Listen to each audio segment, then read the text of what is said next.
Hi friends, welcome to చిట్టి Champs YouTube channel. Friends, ఈరోజు మనం ఏపీఎస్సి గ్రూప్ 2 మెయిన్స్కు సంబంధించి టాప్ 5000 బిట్స్లో భాగంగా ఇండియన్ పాలిటిక్స్ సంబంధించి పార్ట్ 7 చేయడం జరుగుతుంది. ఎవరైనా పార్ట్ 1 to 6 చూడకపోతే ప్లేలిస్ట్లో ఉంటుంది, చూసేయండి. మ్యాక్సిమం ప్రీవియస్ ఇయర్ ఎంసీక్యూస్ అలాగే ఇంపార్టెంట్ బిట్స్ కవర్ చేయడం జరుగుతుంది. అలాగే పార్ట్ 7కి సంబంధించి యూనిట్ 1కు సంబంధించి మొత్తం ఆల్ టాపిక్స్ కవర్ అయ్యేటట్టు ఇంపార్టెంట్ బిట్స్ ప్రిపేర్ చేయడం జరిగింది.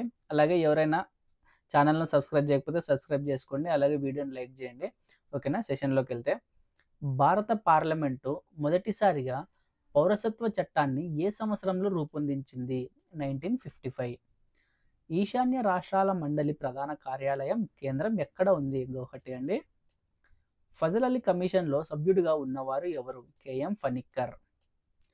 ఎవరి నివేదిక ఆధారంగా 1950లో లార్డ్ కర్జన్ బెంగాల్ను రెండుగా విభజించాడు? రాబర్ట్ రిస్లే ఇచ్చిన నివేదిక ఆధారంగా అండి. నూతన రాష్ట్రాల ఏర్పాటు చేసినప్పుడు రాజ్యాంగంలో ఏ షెడ్యూల్లో మార్పు చేయాలి? 4వ షెడ్యూల్ అండి.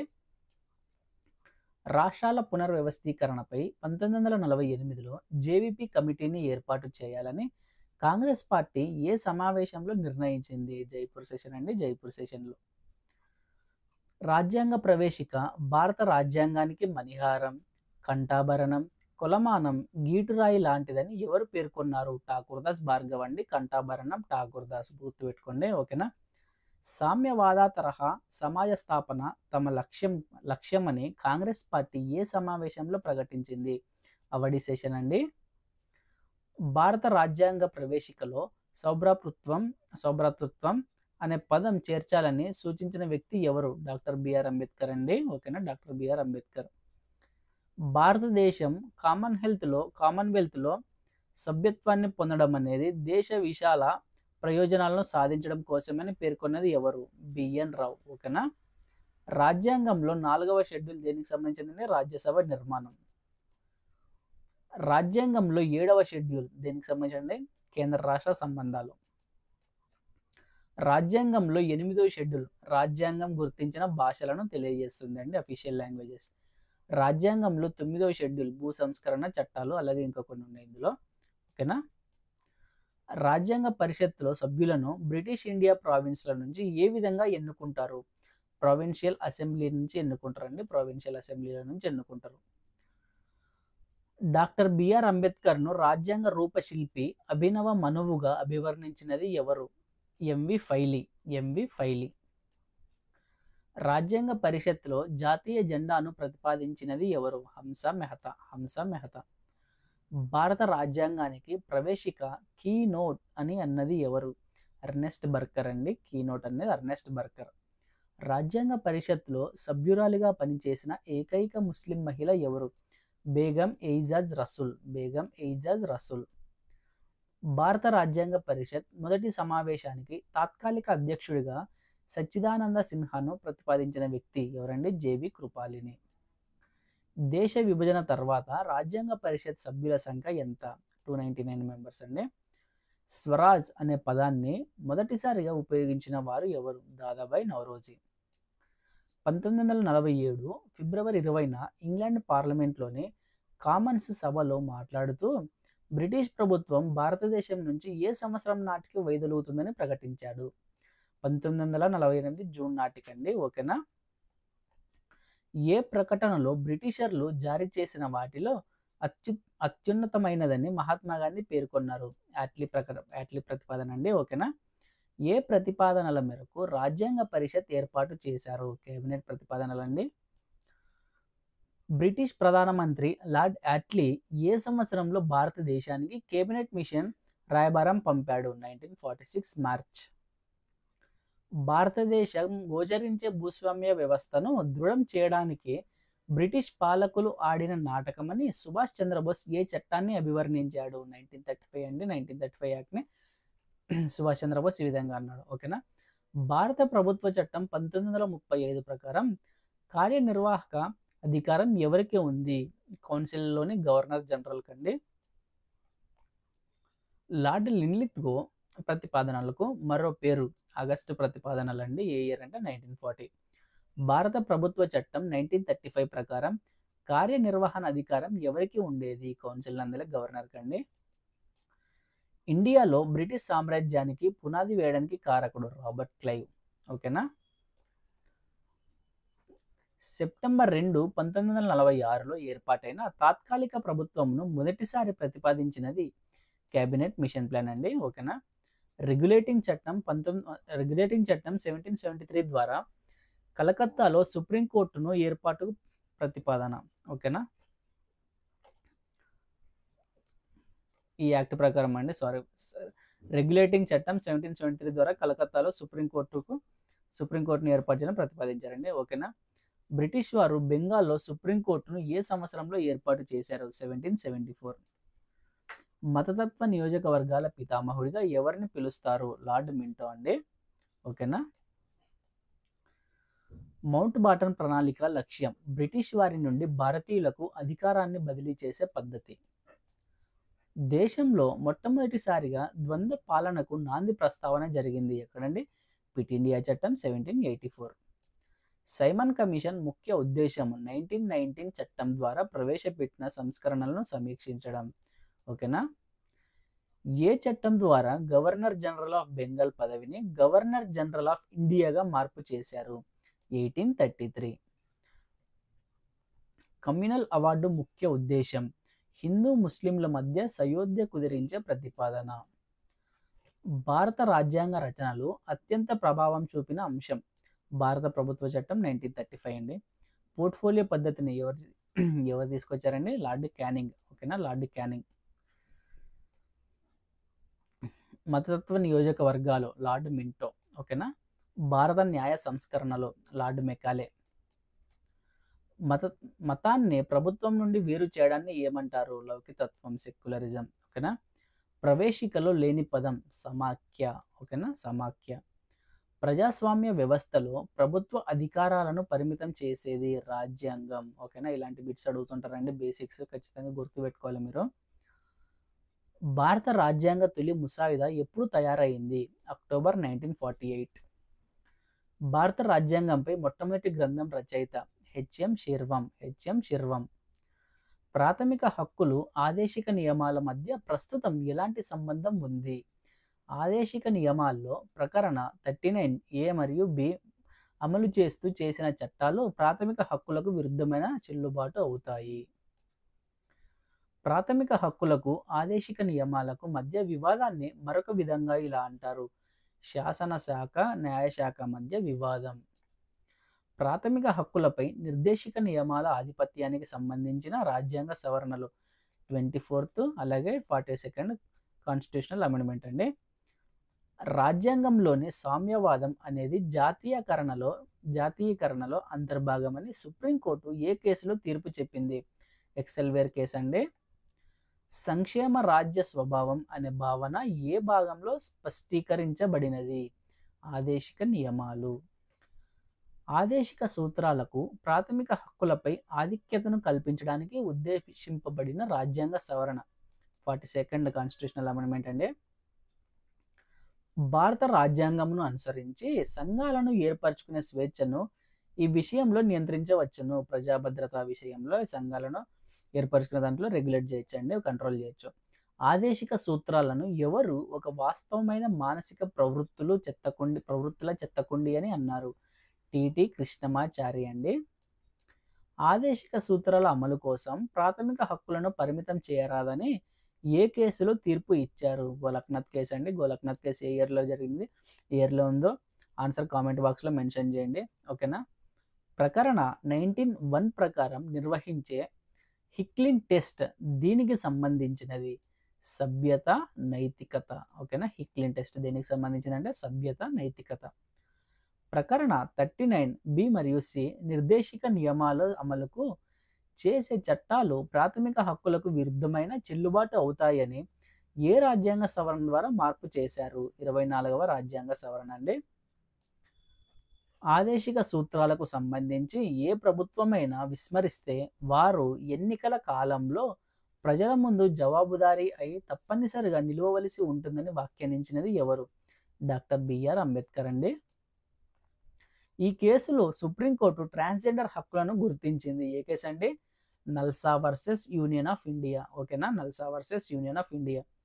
జైనుల సాంప్రదాయమైన సంతార మరియు సల్లేఖనం ఉపవాస దీక్ష ద్వారా మరణించడానండి. ఉపవాస దీక్ష సల్లేఖన వ్రతం స్వీకరించి సల్లేఖన వ్రతం ద్వారా మరణించిన ఇండియన్ హిస్టరీకి సంబంధించి ఏ రాజు సల్లేఖన వ్రతం ద్వారా మరణించాడో ఆన్సర్ కామెంట్ బాక్స్లో మెన్షన్ చేయండి. ఓకేనా. ఆర్టికల్ 21కు వ్యతిరేకం కాదని సుప్రీంకోర్టు 2015 ఆగస్టులో ఈ కేసులో తీర్పు చెప్పింది. రాజస్థాన్ వర్సెస్ తనకావాసి జైన్ శ్రావక్ సంఘ్. ఓకేనా. ప్రాథమిక హక్కులపై సుప్రీంకోర్టు ఇచ్చిన చారిత్రాత్మక కేసుల్లో ఆనాటి సుప్రీంకోర్టు ప్రధాన న్యాయమూర్తులు ప్రాథమిక హక్కులకు సంబంధించి ఇంపార్టెంట్ కేసెస్లో చారిత్రాత్మక కేసెస్లో ఈ జడ్జెస్ అండి. ఈ జడ్జెస్ ఏ ఏ కేసులకు సంబంధించి తీర్పులు ఇచ్చారో ఆ కేసెస్ ఏంటో ఆన్సర్ కామెంట్ బాక్స్లో మెన్షన్ చేయండి. కోకా సుబ్బారావు, సిక్రి, వైవి చంద్రచూడ్. సాధారణంగా ప్రాథమిక హక్కులు ప్రభుత్వాలు నిరపేక్ష అధికారాలపై పరిమితులు వాటికి వ్యతిరేకంగా పౌరులకు కల్పిస్తారు. అయితే కొన్ని ప్రాథమిక హక్కులు పౌరుల చర్యలకు వ్యతిరేకంగా కూడా అవి ఏవి? పీడన నిరోధక హక్కు, అంటరానితనం నిషేధం, బాల కార్మిక వ్యవస్థ నిషేధం.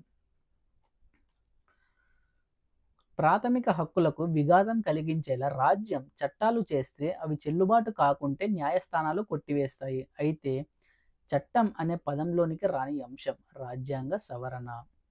కొన్ని ఉద్యోగాలను స్త్రీలకు మాత్రమే రిజర్వ్ చేయడం చెల్లుబాటు అవుతుందని సుప్రీంకోర్టు ఏ కేసులో తీర్పు చెప్పింది? Union of India versus Prabhakaran 1997, అలాగే సాగర్ వర్సెస్ ఏపీ గవర్నమెంట్ అంటే 1968 కేసెస్లో తీర్పు చెప్పిందండి. ఖచ్చితంగా ఈ కేసెస్ అయితే గుర్తుపెట్టుకోవాలండి, వెరీ వెరీ ఇంపార్టెంట్. హంస పాలు నుండి నీరును వేరు చేస్తుంది అనే అంశం ఏ సూత్రానికి అన్వయించవచ్చు? డాక్ట్రిన్ ఆఫ్ సివరబిలిటీ అండి, డాక్ట్రిన్ ఆఫ్ సివరబిలిటీ. ఒక ప్రభుత్వం యొక్క గొప్పతనం అది ప్రజలకు కల్పించిన హక్కులపై ఆధారపడి ఉంటుందని పేర్కొన్నది ఎవరు? HJ Laski. ఓకేనా, హెచ్జే లాస్కీ. భారత రాజ్యాంగ ప్రవేశిక అమెరికా స్వాతంత్ర ప్రకటనలాగే రాజ్యాంగ ఆత్మ, రాజకీయ వ్యవస్థ స్వరూపం, పవిత్ర నిర్ణయాన్ని తెలియజేస్తుంది. విప్లవం తప్ప మరొకటి దీన్ని మార్చలేదు అనే వాక్యాన్ని ఎంచినది జస్టిస్ హిదయతుల్లా.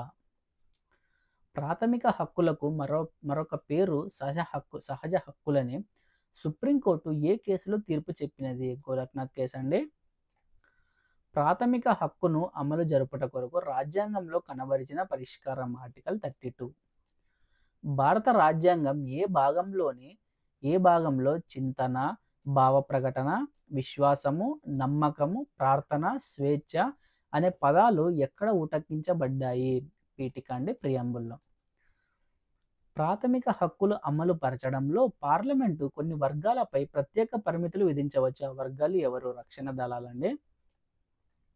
భారతదేశంలో సిక్కులు తమ కృపాణాన్ని ధరించే హక్కును ఏ ప్రాథమిక హక్కు కల్పిస్తుంది? మత స్వాతంత్రపు హక్కు అండి, మత స్వాతంత్రపు హక్కు. ఒక వ్యక్తి నిర్బంధం చట్టమైనదా లేదా అని విచారించుటకు ప్రభుత్వం అమలు చేసే న్యాయబద్ధమైన పరిహారం హెబియస్ కార్పస్ అండి. డాక్టర్ బిఆర్ అంబేద్కర్ ఏ ప్రాథమిక హక్కును రాజ్యాంగానికి ప్రాణం, ఆత్మ, హృదయం అని వర్ణించాడు? ఆర్టికల్ 32 అండి, ఆర్టికల్ 32 రాజ్యాంగ పరిహారపు హక్కు. ఆంధ్రప్రదేశ్ రాష్ట్ర లెజిస్లేటివ్ అసెంబ్లీ తొలి సభాధిపతి ఎవరు? అయ్యదేవర కాళేశ్వరరావు అండి, అయ్యదేవర కాళేశ్వరరావు. ఏ కమిటీ సూచనల మేరకు ప్రాథమిక విధులను రాజ్యాంగంలో చేర్చారు? స్వరణ్ సింగ్ కమిటీ సూచనల మేరకు అండి. ఓకేనా. రాజ్యాంగం అమల్లోకి వచ్చిన తర్వాత చేర్చిన అంశాలు ప్రాథమిక విధులు, ట్రిబ్యునల్స్, కోఆపరేటివ్ సొసైటీస్. ఓకేనా, సహకార సంస్థలు. రాజ్యాంగ వాదన అంటే పరిమిత అధికారాలతో కూడిన పరిపాలన, పరిమిత అధికారాలతో కూడిన పరిపాలన. ఏ ఏ అంశాలను వ్యాఖ్యానించడానికి ప్రవేశికను ఆధారంగా తీసుకోవచ్చు? ప్రాథమిక విధులు, ఆదేశిక సూత్రాలు, ప్రభుత్వ అధికారాలు. భారత సామ్యవాదం, సోషలిస్ట్ అనే భావాజాలం ఎవరి భావాలను ప్రతిబింబిస్తుంది? మార్క్స్, అలాగే మహాత్మా గాంధీ అండి. సమగ్రత లేదా ఇంటిగ్రిటీ అనే పదాన్ని 1976లో 42వ రాజ్యాంగ సవరణ ద్వారా ప్రవేశికకు చేర్చారు. దీని ఉద్దేశం వేర్పాటువాద శక్తులను అరికట్టడం. ప్రవేశిక నుండి ఏ ఏ అంశాలు తెలుసుకోవచ్చు? రాజ్యాంగ ఆమోద తేదీ, రాజ్యాంగ అధికారాలు, రాజ్యాంగ ఆశయాలు. రాజ్యాంగ ఆధారాలు, రాజ్యాంగ ఆశయాలు అండి. భారత రాజ్యాంగ మౌలిక స్వరూపం అంటే బేసిక్ స్ట్రక్చర్ అండి. కొన్ని అంశాలను సవరించడానికి పార్లమెంటుకు అధికారం ఉండదు. ఓకేనా? భారత రాజ్యాంగ పీఠికలో ఉండే పదాల క్రమం సార్వభౌమాధికారం, సామ్యవాదం, లౌకికం, ప్రజాస్వామికం, గణతంత్ర రాజ్యం.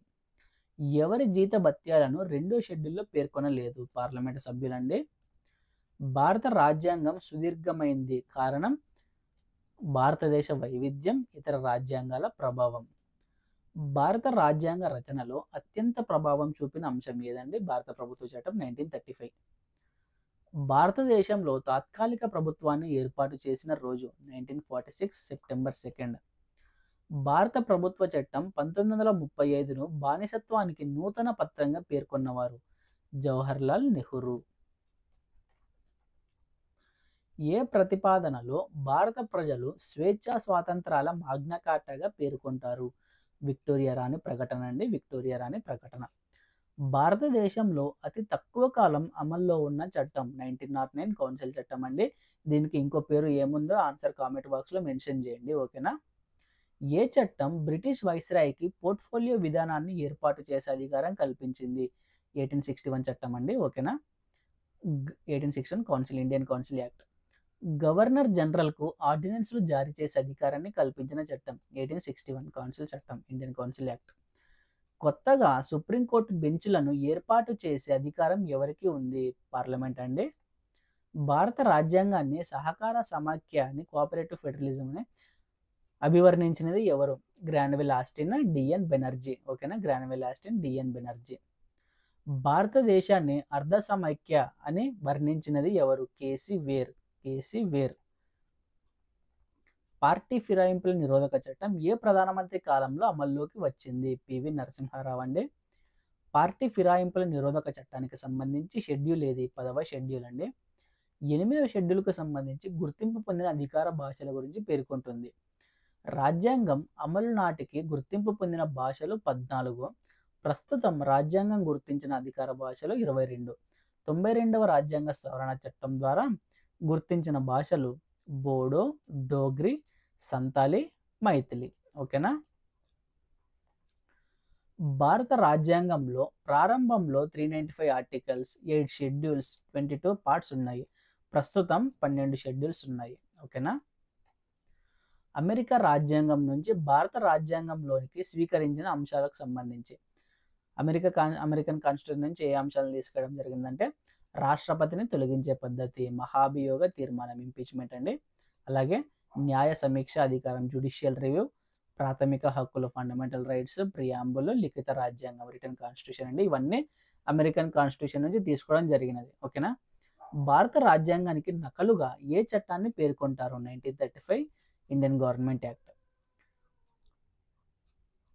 భారత రాజ్యాంగాన్ని న్యాయవాదుల స్వర్గం, సుదీర్ఘమైంది, దివ్యమైంది అని వర్ణించినది ఎవరు? ఐవర్ జెన్నింగ్స్ అండి. న్యాయవాదుల స్వర్గం అంటే ఐవర్ జెన్నింగ్స్ అని గుర్తుపెట్టుకోండి.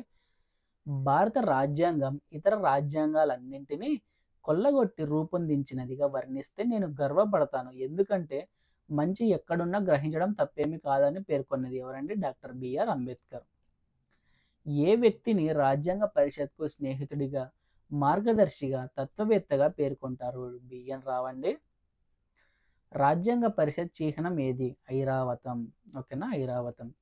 ప్రాథమిక హక్కుల ఉప కమిటీ చైర్మన్ జేబీ కృపాలిని అండి. Very very very very important, గుర్తుపెట్టుకోండి. ప్రాథమిక హక్కుల ఉప కమిటీ చైర్మన్ జేబీ కృపాలిని. ఈశాన్య రాష్ట్రాల హక్కుల కమిటీ చైర్మన్ వచ్చేసి గోపీనాథ్ బోడోరాయ్. గోపీనాథ్ బోడోరాయ్. మైనారిటీల సబ్ కమిటీ చైర్మన్ వచ్చేసి హెచ్సి ముఖర్జీ. హెచ్సి ముఖర్జీ. ప్రత్యేక ప్రాంతాలకు కమిటీ చైర్మన్ ఎవరండి? ఏవి టక్కర్. ఏవి టక్కర్. రాజ్యాంగ సారథ్య సంఘం చైర్మన్ ఎవరండి? డాక్టర్ బాబు రాజేంద్ర ప్రసాద్. రాజ్యాంగ ముసాయిదా కమిటీకి చైర్మన్ డాక్టర్ బిఆర్ అంబేద్కర్. ఖచ్చితంగా గుర్తుపెట్టుకోండి, చైర్మన్స్ ఖచ్చితంగా వీటి నుంచి అయితే బిట్స్ ఎక్స్పెక్ట్ చేయొచ్చు. రాజ్యాంగ సలహా సంఘం చైర్మన్ ఎవరండి? సర్దార్ వల్లభాయ్ పటేల్. నిబంధనల కమిటీ చైర్మన్ ఎవరంటే డాక్టర్ బాబు రాజేంద్ర ప్రసాద్. భారత రాజ్యాంగ పరిషత్ 1950 జనవరి 24న జరిగిన చివరి సమావేశానికి సంబంధించి, రాజ్యాంగ పరిషత్ 1950 జనవరి 24న లాస్ట్ సెషన్ సంబంధించండి. సమావేశానికి హాజరైన సభ్యుల సంఖ్య 284. భారత గణతంత్ర ప్రథమ అధ్యక్షుడిగా డాక్టర్ రాజేంద్ర ప్రసాద్ను పరిషత్ ఎన్నుకుంది. జాతీయ గీతాన్ని అలాగే జాతీయ గేయాన్ని ఆమోదించింది. గుర్తుపెట్టుకోండి, వెరీ వెరీ ఇంపార్టెంట్. రాజ్యాంగ రూపకల్పనకు పట్టిన సమయం 2 సంవత్సరాల 11 నెలల 18 రోజులు. రాజ్యాంగ పరిషత్ రాజ్యాంగ ముసాయిదాను ఎప్పుడు ఆమోదించింది? 1949 నవంబర్ 26 అండి. ఎప్పటి నుంచి ఇంప్లిమెంట్కి వచ్చిందో ఆన్సర్ కామెంట్ బాక్స్లో మెన్షన్ చేయండి. డ్రాఫ్టింగ్ కమిటీలో అధ్యక్షుడితో సహా మొత్తం ఎంతమంది సభ్యుల సంఖ్య? 7 మెంబర్స్ అండి. ఓకేనా, 7 మెంబర్స్. రాజ్యాంగ పరిషత్తులో వివిధ అంశాల పరిశీలనకు మొత్తం ఎన్ని కమిటీలను ఏర్పాటు చేశారు? 44 కమిటీలండి. రాజ్యాంగ పరిషత్ ముఖ్య సలహాదారు ఎవరు? బెనగల్ నరసింహారావు. ఓకేనా, బెనగల్ నరసింహారావు. 1946 డిసెంబర్ 11న డాక్టర్ రాజేంద్ర ప్రసాద్ రాజ్యాంగ పరిషత్ శాశ్వత అధ్యక్షుడిగా ప్రతిపాదించినది ఎవరు? జేబి కృపాలిని. రాజ్యాంగ పరిషత్తులో ఉన్న ప్రముఖ మహిళలు ఎవరు? శ్రీమతి సరోజినీ నాయుడు, విజయలక్ష్మి పండిట్, హంస మెహతా. ఓకేనా. డాక్టర్ బిఆర్ అంబేద్కర్ రాజ్యాంగ పరిషత్కు ఎక్కడి నుండి ఎంపికయ్యారు? బెంగాల్ అండి.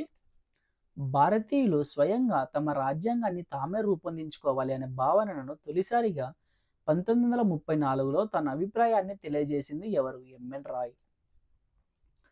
స్వాతంత్ర అనంతరం రాజ్యాంగ పరిషత్తులో సభ్యులకు సంబంధించి బ్రిటిష్ పాలిత ప్రాంతాల నుంచి ఎన్నికైన వారు 229 మంది, స్వదేశీ సంస్థల నుంచి ఎన్నికైన వారు 70 మంది. ఓకేనా. ఇవి ఫ్రెండ్స్ పాలిటిక్స్ సంబంధించి యూనిట్ 1కి సంబంధించి మ్యాక్సిమం ఇంపార్టెంట్ బిట్స్ కవర్ చేయడం జరిగినది. అలాగే నెక్స్ట్ కూడా సైన్స్ అండ్ టెక్, పాలిటిక్స్ సంబంధించి అలాగే హిస్టరీకి సంబంధించి అన్ని ప్రతి ఒక్క యూనిట్ని కవర్ చేస్తూ బిట్స్ రావడం జరుగుతుంది. ఎవరైనా ఛానల్ని సబ్స్క్రైబ్ చేయకపోతే సబ్స్క్రైబ్ చేయండి. అలాగే మీ అభిప్రాయాలను కామెంట్ బాక్స్లో తెలియజేయండి. అలాగే వీడియోని లైక్ చేసి షేర్ చేస్తారని కోరుకుంటున్నాం. Thank you.